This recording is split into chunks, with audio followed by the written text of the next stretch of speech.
Indonesia's parliament has approved a criminal code that bans sex outside marriage.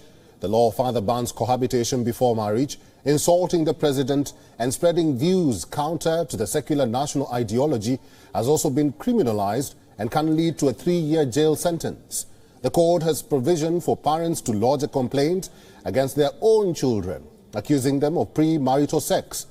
Critics fear that the law could be used to target members of the LGBTQ community because same-sex marriage is not legal in Indonesia. The spokesperson of the Law and Human Rights Ministry says that the law would protect the institution of marriage. He added that acts of premarital and extramarital sex could only be reported by a spouse, parent, or child. Perdebatan panjang ini kami mohon agar kita seluruh masyarakat, kami telah berupaya untuk mengakomodasi sebaik-baik mungkin apa menjadi perdebatan dan isu-isu penting yang menjadi perbedaan pendapat kita. Namun tentunya lah pada saatnya kita harus mengambil keputusan historis terhadap rancangan undang-undang KUHP ini untuk meninggalkan warisan hukum pidana kolonial Belanda. Applies to citizens, foreigners and tourists alike. Observers say this could harm Indonesia's image as a tourism and investment destination. Some 15 million international tourists go to Indonesia every year. Places like Bali and Ubud are Instagram favorites, and Indonesia needs these flights to keep bringing in the visitors because tourism and the $18 billion it brings every year is one of the main sources of foreign exchange earnings for Indonesia. Indonesia's current criminal code, known as KUHP, dates back to 1918 when Indonesia was a Dutch colony. After Indonesia became independent in 1946, it adopted the old laws. Over the years, the criminal law became a mix of the Dutch law and the modern law. This new criminal code makes changes to the existing laws.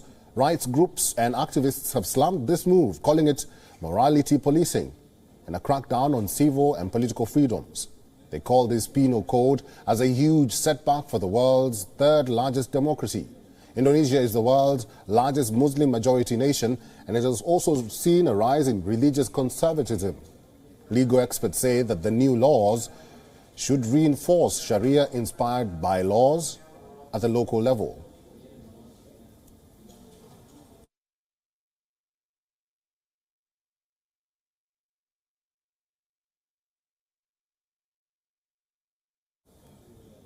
Julia Surya Kusuma is a columnist and a prominent women's rights activist.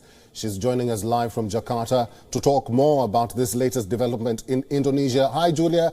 Good to have you on the program. Many are calling this law regressive. I want to hear your views about this new legislation. Was it necessary?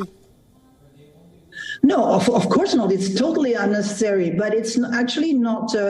It's in line with what has been happening in the past. It is not the first time that the state has entered into our private lives and into our bedrooms. And this has been going on for a very long time. In 2010, there was the so-called anti-pornography law was passed.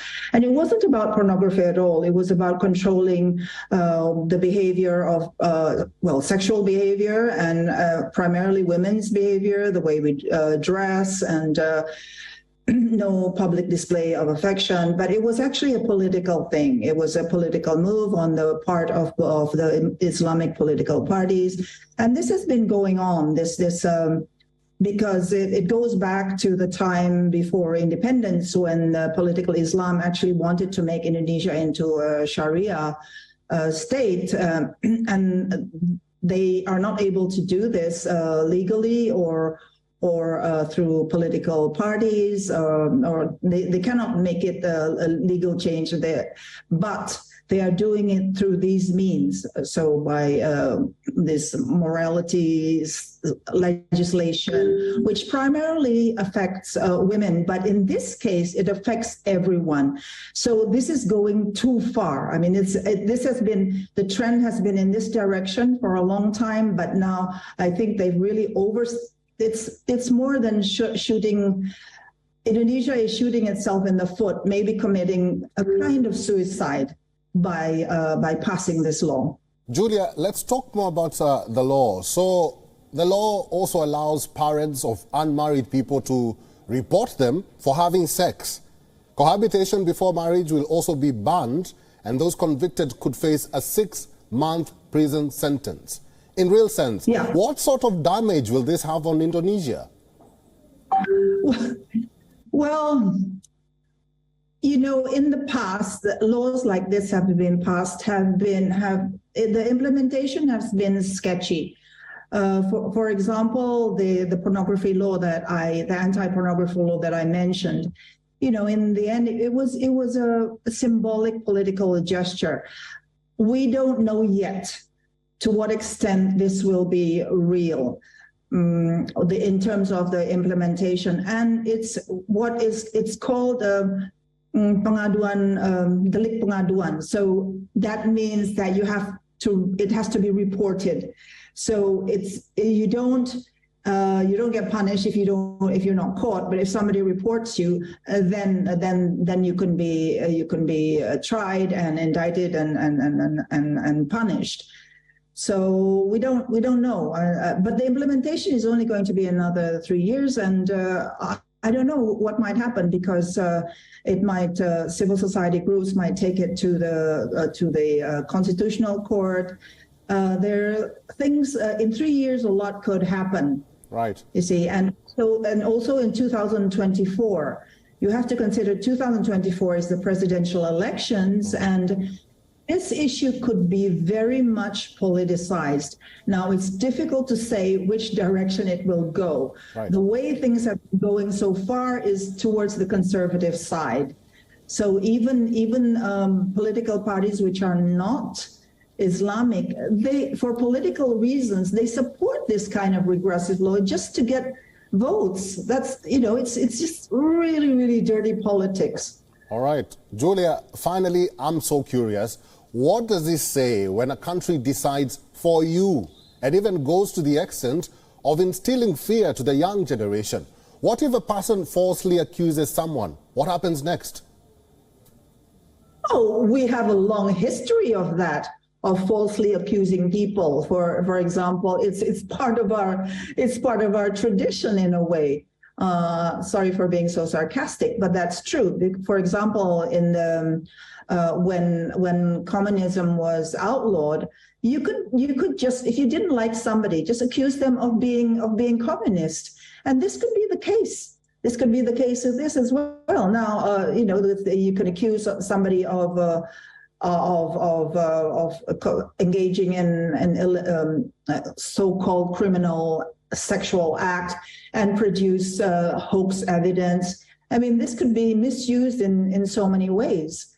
So it's really scary. It's really, really scary, and it's really more than regressive. I mean, it's really damaging to civil society and also to the reputation of the state, I would say. And not to mention our international image and what effect it will have on tourism and investment and all that. I mean, really, this is suicide. All right. Potentially suicide. Potentially suicide. Thank you very much for talking to us today. I've been talking to Julia Surya Kusuma. She's a columnist and a prominent women's rights activist. Thank you for talking to WION today. Welcome. My pleasure. WION is now available in your country. Download the app now and get all the news on the move.